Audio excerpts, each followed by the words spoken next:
Kill సాబ్లో and off the screen ఎలా ఉంటారండి పవన్ కళ్యాణ్ గారు? ఆయనతో మాట్లాడారు మీరు ఇప్పుడు? అంటే ఈ సీన్లో మాట్లాడటమే కానీ పర్సనల్గా నీ సో సార్ నేను పలానా ఉద్యోగం చేశానో లేకపోతే మాది పలానా ఊరండి నీ అదండి మీ అభిమాని అండి ఇవన్నీ ఏం మాట్లాడలేదు. 20 రోజులు చేసి ఆయనతో 20 రోజులు 20 డేస్ చేశాను. 20 డేస్ ఆయన నేనేమి డిస్టర్బ్ చేయలేదు. ఎందుకంటే ఆయన షార్ట్ అయిపోగానే వెళ్ళి కూర్చునేదో చదువుకుంటా కూర్చునేవాడు. అప్పటికే రాజకీయాల్లో ప్రవేశించారు కదా. అవునండి. సెంట్రల్ నుంచి అక్కడి నుంచి ఫోన్లు వస్తూ ఉంటాయి. వాళ్ళని అనవసరంగా డిస్టర్బ్ చేయటం ఎందుకు? ఇప్పుడు వాళ్ళకి ఏదో సీన్ మీద కాన్సన్ట్రేషన్ చేయాలి. ఓ పక్కన రాజకీయాలు వాళ్ళ ఫోన్లు వస్తుంటాయి, ఎక్కడి నుంచో ఫోన్లు వస్తుంటాయి. మనకి ఎందులేని చెప్పి నేను ఒక మూల పోయి కూర్చునేవాడిని ఇంకా ఫ్రెండ్స్తో. ఆయన పని ఆయన ఉండేవాడు. నేను అసలు పర్సనల్గా ఆ 20 రోజులు ఒక్క మాట కూడా మాట్లాడాల, కనీసం ఒక ఫోటో కూడా తెలియదు ఆయనతో. అంటే నా ఉద్దేశం అంటే హీరోని డిస్టర్బ్ చేయకూడదు. ఆయనే కాదు అందరితో చేశాను నేను. బాలకృష్ణ గారితో చేశాను, పవన్ కళ్యాణ్ గారు, చిరంజీవి గారు, వెంకటేష్ బాబు ఇందరితో చేశాం. మహేష్ బాబు సినిమాలో చేసాం. కానీ నాకు ఫోటో ఇవ్వండి అని అడగటం కానీ ఆ తాపత్రయపడేవాడిని కాదు నేను. ఎందుకు ఇలాంటి డిస్టర్బ్ చేయటం? వాళ్ళతో సినిమాలో చేసినప్పుడు ఇంకా ఫోటోలు అదే జ్ఞాపకం, అంతే జ్ఞాపకం. తర్వాత బాలకృష్ణ గారు అన్నారు కాబట్టి ఆయనతో అఖండ చేశారు మీరు. అవును. సో అఖండలో తెలిసింది ఏంటంటే మీరు ఫస్ట్ టేక్ మీతోనే చేశారండి. అవును, మొట్టమొదటి టేకు సార్ అది నేను వెళ్ళాము. అది మార్చి 12, 2020. అంటే అప్పుడే కరోనా స్టార్ట్ అవబోతుంది. అక్కడక్కడ కరోనా వస్తుంది అంటున్నారు. ఆ 12th ఫస్ట్ డే మేము అక్కడ ఆర్ఎఫ్సిలో ఒక నారింజ తోట దగ్గర చేయాలి. బోయపేట సీన్ గారు పిలిచి, అంతకుముందే పిలిచి నీకు వేషం ఉందండి, రైతు వేషం ఒకే సీన్ అండి అన్నాడు. ఓకే సార్ మీ డైరెక్షన్ చేయటమే నాకు కావాలని చెప్పాను. ఆ రోజు పిలిచి ఒక డైలాగ్ ఇచ్చారు. ఫస్ట్ ఓపెనింగ్ మీదే డైలాగ్ అన్నాడు. సార్ నాతో ఏంటి సార్ అన్నా. లేదు మీరు చేయండి, మీరు మాకెందుకో మీతో చేయాలనిపించింది, డైలాగ్ ఓన్ చేసుకోండి అన్నాడు. ఓన్ చేసుకున్నాం, చేసే టేకు ఫస్ట్ టేకు చెప్పేసాం. ఓకే అన్నాడు. అందరు చప్పట్లు కొట్టారు. Single take single టేకే.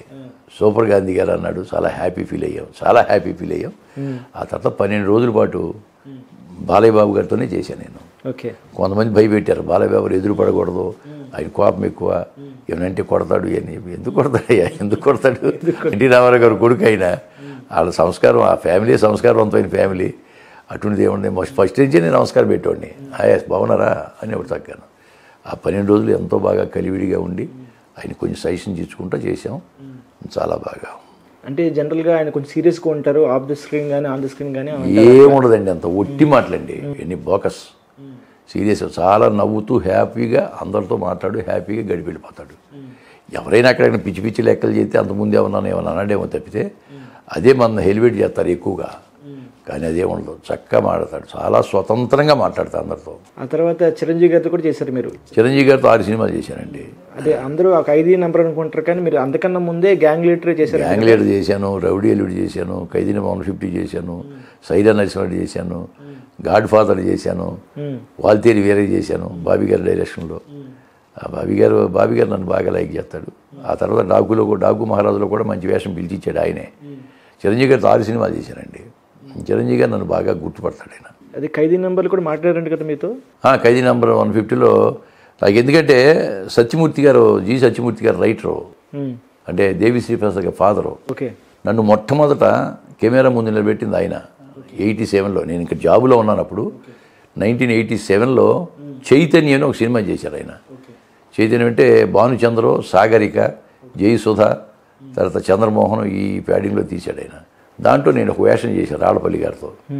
ఎందుకంటే వాళ్ళ సత్యమూర్తి గారు తోడోళ్ళు గారు మాతో వర్క్ చేసేవాడు, నాకు ఫ్యామిలీ ఫ్రెండ్. ఆయన తీసుకెళ్ళి ఆ తోడోళ్ళు గారు పరిచయం చేశాడు. అక్కడ నుండి సత్యమూర్తి గారు నాకు బాగా క్లోజ్ అయ్యాడు, ఫ్యామిలీ ఫ్రెండ్ అయ్యాడు. ఆ విధంగా ఆయన సినిమాలు 2-3 చేస్తే 2-3 సినిమాలు నాకు అవకాశం ఇచ్చాడు అప్పట్లో. ఫస్ట్ సినిమా చైతన్యం. ఓకే. చైతన్యం అవగానే ఆయనే డైరెక్షన్లో సూపర్ ఎక్స్ప్రెస్ ఒకటి చేశాడు, దాంట్లో కూడా చేశా. ఆ తర్వాత గ్యాంగ్ లీడర్ వచ్చింది చిరంజీవి గారి. ఆ గ్యాంగ్ లీడర్లు అంటే సత్యమూర్తి గారి ఇంటి పక్కనే విజయబాబు గారి ఇల్లు ఉండేది. నేను సత్యమూర్తి గారి ఇంటికి వెళ్తే పరిచయం చేశాడు.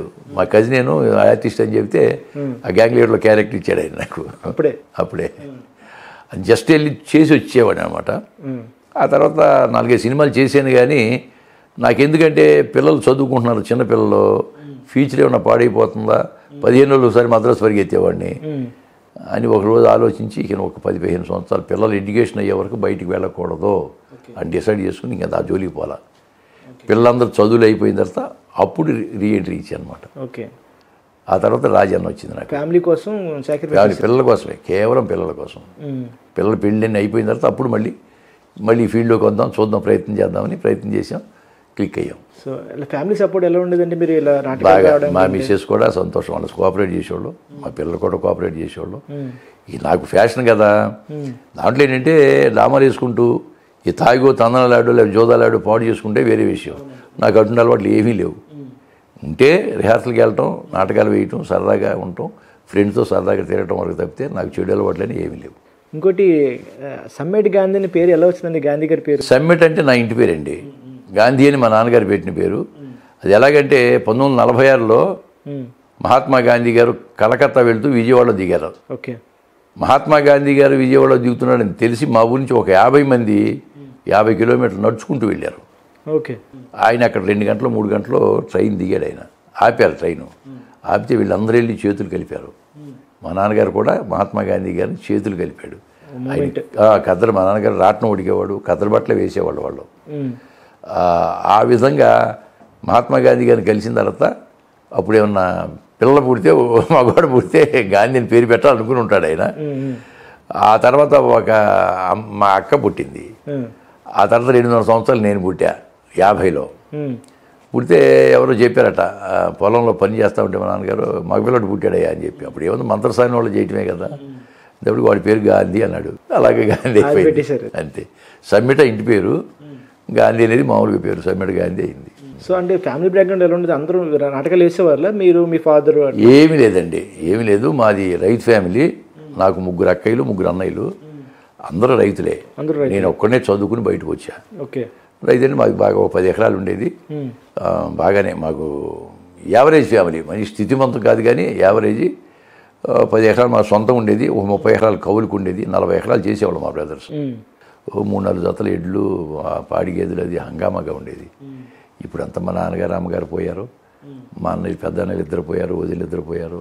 ఇంకా అక్కడ ఎవరు లేరు, ఒక అన్నయ్య వదిన మిగిలారు అంతే. ఓకే.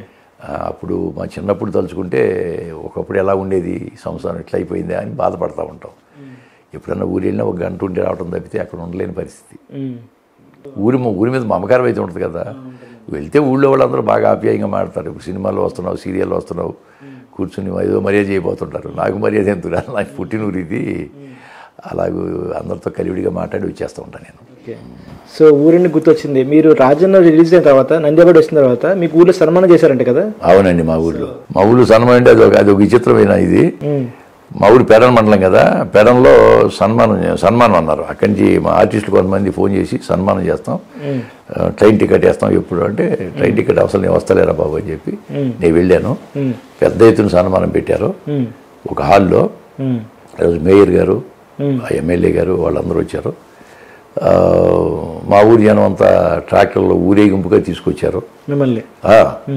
అంటే మా ఊరికి పెడన్కి అంతా కలిసి 9 కిలోమీటర్లు తీసుకొచ్చారు. ఆ రోజు నైటు సన్మానం చేయాలి. నాకేమైంది, ముందు రోజు వెళ్ళాను నేను. వెళితే నాకు మొట్టమొదటి నాకు మేకప్ వేసిన ఆవిడ పేరు జానకీబాయి గారు. ఆవిడ ఎక్కడుందని ఎంక్వైరీ చేయాలని నేను ఒక ఫ్రెండ్ని అడిగా. ఆ ఏజ్ గ్రూప్లో ఉన్న టీచర్ రిటైర్డ్ ఒక ఆయన ఉన్నాడు, పిచ్చిరాజు గారని. ఆయన ఎంక్వైరీ చేశా, ఏమండి జానకీబాయి గారిని ఒక టీచర్ ఉండేదండి మాకు 8th క్లాస్లో మా టీచరు, ఆవిడ ఎక్కడుందో మీరు చెప్పగలరా అంటే, అయ్యో బందర్లో పలాస్పేటలో 6 ఇల్లు ఆవిడదేనని చెప్పాడు. అంటే నైట్ 8:30కి, ముందు రోజు నైట్ 8:30కి మా అబ్బాయిని కారు తీసుకుని వెళ్ళాను నేను, మన్నయ్య గారి అబ్బాయిని తీసుకెళ్తే వాళ్ళ ఆయన బయట కూర్చున్నాడు, మాట్లాడతారు ఎవరో. నేను నమస్కారం అండి అన్న. ఎవరండి అన్నాడు. నా పేరు గాంధీ అండి, జానకీబాయి గారు నాడు ఇల్లు అంటే, ఇదేనండి మా మిస్సెస్ అన్నాడు. వాళ్ళ ఆయన కూడా తెలుసు నాకు. నేను ఒకసారి మాట్లాడండి, నా పేరు గాంధీ, మా ఊరు పలానా ఊరు, మా టీచర్ అండి 8th క్లాస్లో. ఈ మధ్య నేను రాజన్న సినిమా చూసి చేశానంటే, రాజన్న మీరే కదా, మనం చూసామండి మేము సినిమా మీది, రెండు అని చెప్పి మర్యాదగా తీసుకెళ్ళాడు. అప్పుడెప్పుడో నేను 50 సంవత్సరాల క్రితం చూశాను ఆవిడ. చాలా హీరోయిన్ లాగా ఉండేది, మంచి అందంగా ఉండేవారు ఆవిడ. అటువంటిది ఈవిడ మోకాళ్ళు నొప్పులుగా వరుస పాప కుంటుకుంటూ వచ్చారు. ఎలాగైనా కాళ్ళ మీద పడ్డాను. ఎవరయ్యా అంది. నా పేరు గాంధీ అమ్మ, 8th క్లాస్లో మా టీచర్ మీరు. ఫస్ట్ నాటికించారు నాతో, నా ముఖాన్ని రంగించారు మీరు. ఈరోజు నేను హైదరాబాద్లో జాబ్ చేసుకుంటూ రాజన్న సినిమాలో చేశాను, దాంట్లో నాకు నంది అవార్డు వచ్చిందమ్మా అంటే, రాజన్న సినిమాలో నువ్వేనాయనా, చాలా బాగా చేసావు నాన్న. గుర్తుపెట్టారండి? ఏం గుర్తుపడతారో, ఎప్పుడో 15 సంవత్సరాల వయసులో ఉన్నప్పుడును, ఇప్పుడు 60 సంవత్సరాల వయసులో ఏం గుర్తుపట్టగలరు. మేము మనం చూసాము, నేను ఈయన చూసి వచ్చాను సినిమా, చాలా బాగా చేసావయ్యా. రేపు పెడలో నాకు సన్మానం చేస్తున్నారమ్మా, మీరు వస్తే నాకు బాగుంటుంది, మీరు వాళ్ళు మామూలు ఇద్దరు రావాలి అక్కడ అన్నాను. తప్పకుండా వస్తున్నాం, మేము వస్తున్నాం అంతే అంది. సరే నెక్స్ట్ డే ఈవినింగ్ 7 o'clockకి సభ స్టార్ట్ అయింది. మేడం వాళ్ళ ఆయన ఇద్దరు వచ్చి కూర్చున్నారు ఎదురుగా. సరే మా ఊరి నుంచి ట్రాక్టర్ మీద తీసుకొచ్చారుగా, ఒక 150 మంది, 150 శాలువాలు, 150 దండలు వేసుకొచ్చారు. ఈ సన్మానం అవుతుంది, ఒక 1 by లైన్ కట్టారు మొత్తం అంతాను. దండలు వేయటు, శాలువ వేయటు, దండం వేయటు, ఆ దండ తీసి అక్కడ వేయటు, శాలువ తీసి అక్కడ కుప్ప వేయటు, అయిపోయింది మొత్తం. 150 మంది దాని శాలువలు కప్పారండి. ఆ తర్వాత నాకు సన్మానం చేసే ముందు ఏం చేశానంటే, నాకు మామూలుగా అసలు ఈ నాటకాల్లో ఆసక్తి కలగటానికి కారకురాలైన జానకిబాయి గారు వచ్చి ఉన్నారు ఇక్కడ, మా గురువు గారు. ఆవిడ నేను సన్మానం చేసుకుంటానని చెప్పాను. పర్మిషన్ చేశారు. ఆవిడని పిలిపించి ఆవిడకి నేను సన్మానం చేశాను. ఆవిడ కళ్ళమ్మట పొట్టపొట్ట నీళ్ళు కాచారు. ఎంత గుర్తుపెట్టుకు చేసేవయ్యా, నాకు చాలా చాలా హ్యాపీ ఫీల్ అయ్యారు ఆవిడ. ఆ తర్వాత నాకు సన్మానం చేయటం. సరే నేను మాట్లాడి తిరిగి చూసేటప్పటికి ఒక్క శాలువ కూడా లేదు అక్కడ. ఎవరైతే కప్పారో అందరూ తల ఒకటి పట్టుకుపోయారు. మొత్తం ఏమీ లేదు. ఇంకా ఊళ్ళో మా బ్రదర్ని అడిగారు, ఒక్క శాలువ కూడా మూలేదు, మిగలేదు ఏమిటి అన్న. ఎవరికాళ్ళు తీసుకున్నారా, 2-3 తీసుకుపోయారు లేదా, పోనీ పట్టుకుపోయి అంటే అది అభిమానం. అభిమానంగా వచ్చి పెద్ద ఎత్తున సన్మానం చేశారండి. అప్పుడు నంది అవార్డు మన మండలంలో ఫస్ట్ టైం నంది అవార్డు వచ్చిన వ్యక్తి. చాలా చాలా గ్రేట్ అప్పుడు.